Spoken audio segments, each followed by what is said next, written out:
Getting high FPS numbers is as important in Overwatch 2 as it is in every popular online shooter. So here I will go over the best video, advanced graphics and gameplay settings to boost your FPS in game. Okay, so let's get on with the Overwatch 2 video settings. As you can see, we have display mode onto full screen. This will make it that your screen will be full screen instead of windowed or borderless windowed. It's the best case, so just pick full screen. Resolution would be best match, you know. Of course, you want it to be matched to your monitor. So if your monitor is 720p, you change it to 720p. If your monitor is full HD and it has 144 FPS, just put it to 144 FPS. Field of view, I have it on 103, but for some people 100 is a sweet spot. I usually play on 103. Dynamic render scale, I just have it on off. You can have it on, but it doesn't really matter, you know. I usually have it on off. Render scale, I have it set to automatic. Frame rate, I have it custom, right? I usually have it on 240 FPS. For some reason, it got changed. I love to have it on 240 FPS. It's because my monitor can do 144, but it can also, like, if you have it higher, it's good. But if your monitor can only do 60, then stick with 60. VSync is, like I said, you have to have like a RTX as your graphics card, and then you have to also have an NVIDIA monitor that can support the VSync. You can try it on or off, but if I have it on, it kind of makes it more laggier. Triple buffering, I have off. I don't really know what it does, but I have it off. Reduce buffering, I have it on.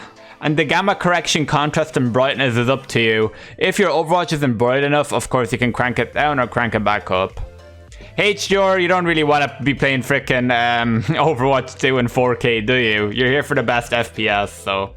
that's pretty much it for the video aspect of things. So now we're gonna go into graphics. So with graphics quality, right? It's all up to you. If you want to play the game with like really nice settings, like really nice views of scenery and stuff, and you actually want to look like some full HD freaking characters, well, it's all up to you. I have the texture quality on high. I recommend having it on medium if you have a low-end PC. But since I have a really strong PC, we can have it on high. It's personal preference, but usually have the texture quality on high so you can actually see players. Because if you have a lower, like Anna or someone on the opposite team is going to be all pixelated. You don't want to do that. So I would stick on medium or high. Texture filtering quality. I mean, it's up to you really. I have it on low, but you know, you can crank it up to medium or high. I have it on low because I want the best FPS, of course. If you want to crank it up to like high is still minimum, you know. If you want it high or ultra, it's pretty good.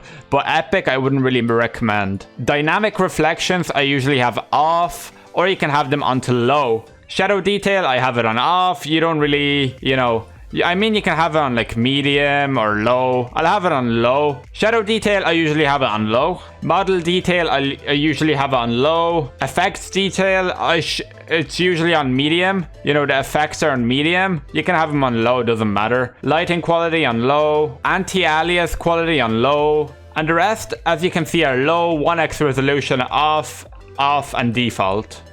That's pretty much it for the graphics quality. And for the gameplay, basically it's all up to you. Like the kill feed, obviously you want to have a freaking kill feed displayed. I don't know why would it be off for you, but if it's off, turn it on, because then you won't be able to see if you're winning team fights or not. Play sound when enemy eliminated. It's not like you really need that. It's like up to you. If you want like a little voice to tell you that you eliminated someone, it's pretty cool. And then play sound when teammate eliminated. So if someone from your team dies, you'll hear like, oh, your teammate died. So you'll hear a little voice saying your teammate died.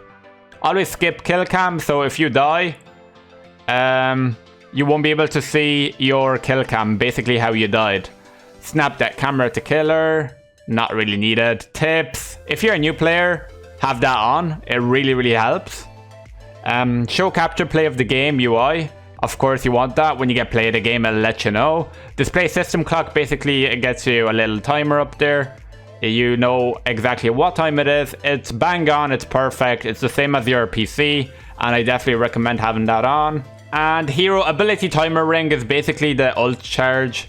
If you put it to 0, you won't be able to see it. If you put it to 50, it might be like faded away. And then player outline strength is basically the little borders around your character that you can see, like the black lines. If you have that to 0, there will be no black lines, but it just looks cooler if you have it on 100%. And the respawn and waypoint opacity is up to you. It's all about in-game stuff, so you don't really need it.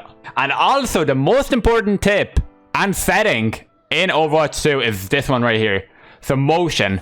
Why the hell would you be introduced camera shake when you're freaking shooting a gun? Hello? You have to shoot while your screen is shaking, so definitely turn that off.